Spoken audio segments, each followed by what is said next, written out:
ለአማራ ወጣቶች የሚሊሻነት የሥራ ዕድል ፈጥር ያለው የመስለኔው አረጋ ከበደ አመራር እንዲሁም የዶክተር ደብረጽዮን ተማጽኖ በመተከል ዞን ታጣቂዎች መኪናን እያስቆሙ ግድያዎችን አስጠናክረው መቀጠላቸው ታውቋል። እንዲሁም የመንግስት ኃይሎች በበኩላቸው የ90 ዓመት አዛውንቶችን ጨምሮም ለእስርና ለከፍተኛ እንግልት እያደረሱ እንደሆነ ተናግረዋል። የአሜሪካው ፕሬዝዳንት ከቻይናው ፕሬዝዳንት ሺ ጂንፒንግ ጋር ገናኝተው በኢራን እንዲሁም በታይዋን ላይ ድብቅ የተባለ አጀንዳና ውይይት አድርገዋል። ሰላም ጤና ይስጥልኝ ውድ ቤተሰቦቻችን፣ የዕለቱን ሰበር መረጃዎች ይዘናል። ቀዳሚ ወዳደረግነው መረጃ ስናልፍ በአማራ ክልል በ9 ወራት ከ919 ሺህ በላይ የሥራ ዕድል ተፈጥሯል። በዋናነት ግን ስራው ሚሊሻነት መሆኑን ተሰምቷል። በአማራ ክልል በከተማና በገጠር ለሚገኙ ወጣቶች የሥራ ዕድል ለመፍጠር በተያዘው ዕቅድ መሰረት ባለፉት 9 ወራት 919475 ለሚሆኑ ወጣቶች የሥራ ዕድል መፍጠሩን የአማራ ክልል ስራና ስልጠና ቢሮ አስታውቋል።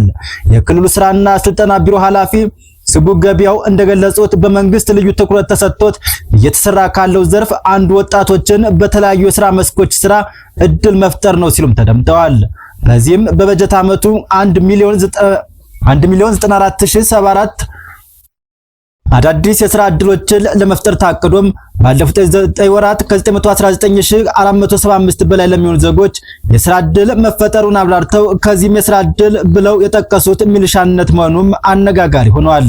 ከሚሊሻነት ቀጥሎም የሥራ ዕድል የተፈጠረው በተለያዩ የልማት ዘርፎች ሲሆን በተለይም በግብርና፣ በኢንዱስትሪው፣ በአገልግሎት መስኮች በርካታ ወጣቶች ተጠቃሚ መሆን እንደቻሉም ጠቅሰዋል። የሥራ ዕድል ፈጠራው ክልሉን የሰላም ለመመለስና የኢኮኖሚ እንቅስቃሴን ለማነቃቃትና የወጣቶችን የኑሮ ደረጃ ለማሻሻል እንደ ትልቅ ግብ ተቀምጦ እየተሰራበት እንደሚገኝም ገልጸዋል።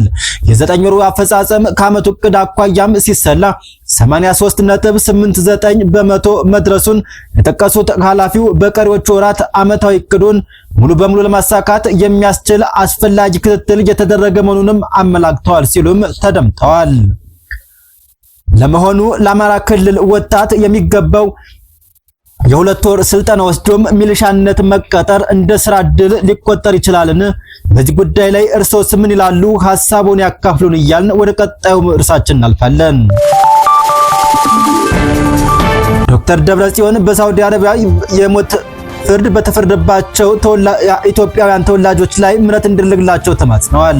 የትግራይ ፕሬዝዳንት ዶክተር ደብረጽዮን ገብረ ሚካኤል ለሳውዲ አረቢያ ውጭ ጉዳይ ሚኒስትር ሉል ፋሻል ቢን ፋርሃን አልሳይድ በጻፉት ይፋዊ ደብዳቤም የሞት ፍርድ የተፈረደባቸው ወገኖች ምሕረት እንዲደረግላቸው ተማጽነዋል። በሳውዲ አረቢያ በመቶዎች የሚቆጠሩ የትግራይ ተወላጆች የሞት ፍርድ የተፈረደባቸው መሆኑን የገለጹት የትግራይ ፕሬዝዳንት ስደተኞቹ ወንጀለኞች ሳይሆኑ በትግራይ በተፈጠረው አውዳሚ ጦርነት እንዲሁም ባስከተለው ሰብአዊ ቀውስ ሕይወታቸውን ለማዳን በአማራጭ ወደ ሳውዲ አረቢያ እንደተሰደዱም በደብዳቤው አረጋግጠዋል። የሞት ፍርድ ለተበየነባቸው ስደተኞች የሳውዲ አረቢያ መንግስት ምሕረት እንዲያደርግላቸውና ከሌሎች አስከፊ እርምጃዎች እንዲጠብቃቸውም በደብዳቤው የተመላከተ ሲሆን ዜጎች በምሕረት መለቀቅ በሁለቱም ህዝቦች ያለውን ታሪካዊ ግንኙነት የበለጠ የሚያጠነክር እንደሚሆንም አመልክተዋል። የሳውዲ አረቢያ መንግስት ከሚመለከታቸው ዓለም አቀፍ ተቋማት ጋር በመተባበር ስደተኞች ወደ ትግራይ በሰላም የሚመለሱበትን ሁኔታም እንዲያመቻች ጠይቀዋል። በዚህ አስቸጋሪ ሁኔታ የተወሰደው ውሳኔ በታሪክ የሚታወስ ሲሆን የሳውዲ አረቢያ መንግስት የሰውን ህይወት ለማዳንና ፍርዱን ሳይፈጸም ስደተኞችን በምሕረት ወደ ሀገራቸው እንዲመለሱ እንደሚያደርግም እምነታቸው መሆኑን የዶክተር ደብረጽዮን ገብረ ሚካኤል ደብዳቤ ያስረዳል።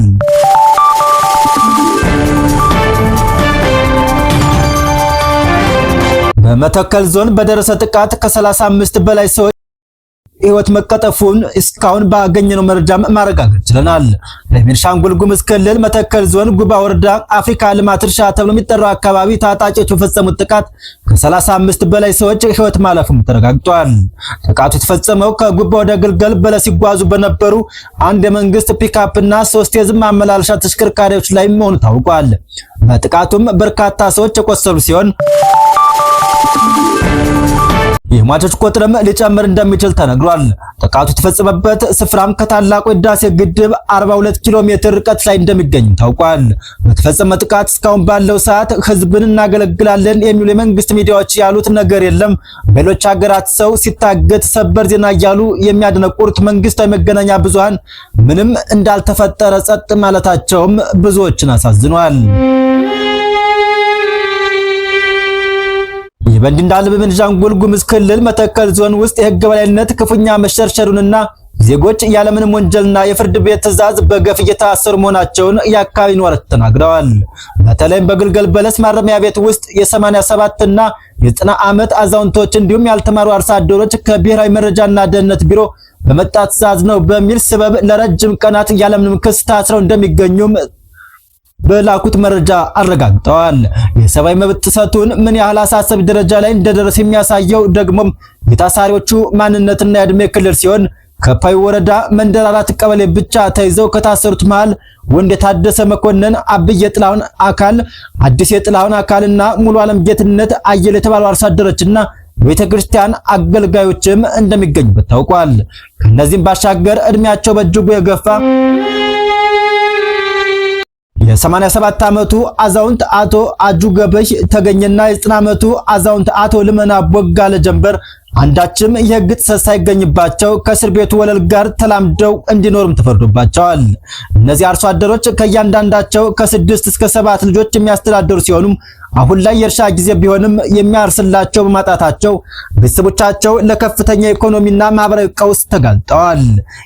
የታሳሪዎቹ የህግ ሂደት ሙሉ በሙሉ የተቋረጠና የዜጎችን የመሰማት መብትም የነፈገ ሲሆን መጀመሪያ ላይ 14 እና 29 ቀናት ያህል ፍርድ ቤት ቢቀርቡም በአሁኑ ሰዓት ግን አንዳችም ክስ ሳይመሰረትባቸውና የፍርድ ቤት ቀጠሮ ሳይሰጣቸው በግልገል በለስ ማረሚያ ቤት ውስጥ ዝም ብለው እንዲቀመጡም ተደርጓል ተብሏል። የቤተሰብ አባላትና ነዋሪዎች ሰዎችን ለምን እንደተሳሰሩ የዞኑን ፖሊስ ሲጠይቁም ኃላፊዎቹ ከፌዴራል ብሔራዊ መረጃ ደህንነት የመጣ ትዕዛዝ ነው የሚል አጭር ምላሽ ከመስጠት ባለፈ ማፌዝን እንደመረጡም ነዋሪዎች በምሬት ገልጸዋል። ጉዳዩን በቅርበት የተከታተሉት የክልሉ የጸጥታ ዘርፍ ኃላፊ ኮሚሽነር ጌታቸው በኩላቸው የተለየ ወንጀል እንደሌለና በጋራ ተወያይተው እንደሚፈቷቸው ለነዋሪዎች ተስፋ ቢሰጡም አንዳንድ ደግሞ ጉዳዩን ከኮማንድ ፖስት ትዕዛዝ ጋር በማያያዝ ተቃራኒ ምላሽ ሲሰጡም ተስተውሏል። ዜጎች መብታቸውን በህጋዊ መንገድ ለማስከበር ያደረጉት ጥረት በተቋማት መዳከምና ኃላፊነትን በመሸሽ ምክንያትም መና ሆኗል። ነዋሪዎቹ ጉዳዩን ወደ ሰብአዊ መብት ኮሚሽን ወስደው ያመለከቱ ቢሆንም ኮሚሽኑ ጉዳዩ ከአቅም በላይ እንደሆነበት በመግለጽ እጁንም ሰብስቧል። የፌዴራል ፖሊስ ወንጀል ምርመራ ቢሮ በተመሳሳይም እኛን አይመለከተንም በማለት ጉዳዩን ወደ ጎን ገፍቶታል ያሉም ሲሆን ይህ ሁኔታ በአገሪቱ ውስጥ ዜጎች በመንግስት የጸጥታ መዋቅር ስር ያለምንም ጠያቂ የሚንገላቱበት አሰራር መስፈኑን የሚያመላክት በመሆኑም የሚዲያ ተቋማትና ዓለም አቀፍ ማህበረሰብ ድምጽ አልባ ለሆኑት አዛውንቶችና አርሶ አደሮች መከታ እንዲሆኑም የአካባቢው ነዋሪዎችም አሳሳቢ ጥሪያቸውን አስተላልፈዋል።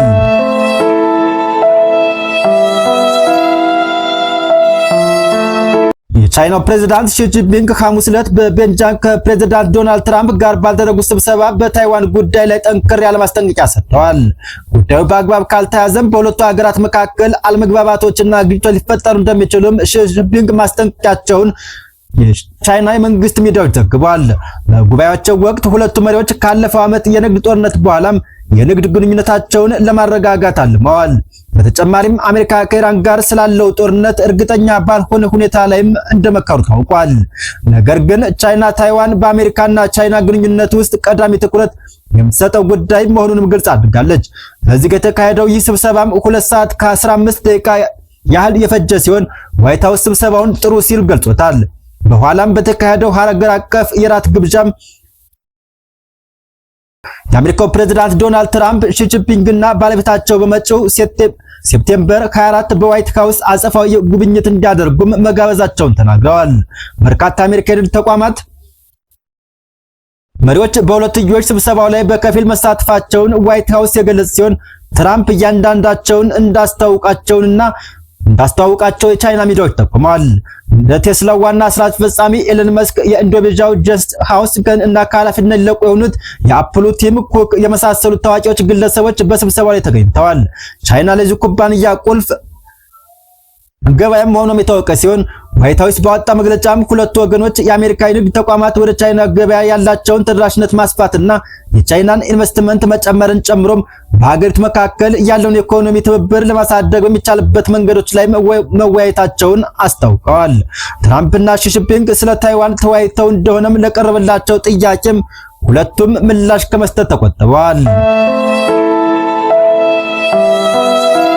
በመጨረሻም ከባለፈው የካቲት ወር ጀምሮ በኢራንና በአሜሪካ እንዲሁም በእስራኤል መካከል በተቀሰቀሰው ጦርነት ምክንያት ተዘግቶ የቆየው ስልታዊ የሆርሙዝ ወሽመጥ ከትላንት ጀምሮም ከ30 በላይ መርከቦች እንዲያልፉበት መፍቀዱን የኢራን መንግስት ሚዲያዎች አስታውቀዋል። እንደዘገባው ከሆነም መርከቦቹ እንዲያልፉ የተደረገው በቴህራን ላይ ልዩ ፈቃድ ሲሆን በተለይ ቻይና የንግድ መርከቦች ወሽመጡን በሰላም እንዲያልፉም ቅድሚያ ተሰጥቷቸዋል።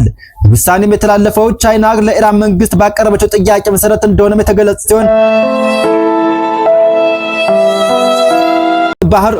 ባለው የባህር ቀጠናው ላይ አዲስ ላይ የታየ ክስተት ሆኖም ተመዝግቧል። የሆርሙዝ ወሽመጥ መዘጋቱ ተከትሎ እስካሁን ድረስ ከ20 ሺህ በላይ መርከቦች መተላለፊያ አጥተው በባህር ላይ ቆመው እንደሚገኙ የሚታወስ ሲሆን የኢራን ባህር ኃይል አሁን የወሰደው እርምጃም በዓለም የንግድ ፍሰት ላይ መጠነኛ መተንፈሻ ሊፈጥር እንደሚችልም ተገምቷል። ይሁን እንጂ አሁንም ቢሆን የኢራን ጦር ቀጠናውን በጥብቅ እየተቆጣጠረ የሚገኝ ሲሆን ሌሎች ሀገራት መርከቦች እጣ ፋንታ ምን ሊሆን እንደሚችል እስካሁን በግልጽ የታወቀ ነገር የለም። ይህ የኢራን ውሳኔ ከቻይና ጋር ያለውን የጠበቀ ግንኙነት ዳግም ያረጋገጠ ሲሆን የዓለም ሀያላን ሀገራትም የባህር መስመሩን ሁኔታም በከፍተኛ ጥንቃቄም እየተከታተሉት ይገኛሉ።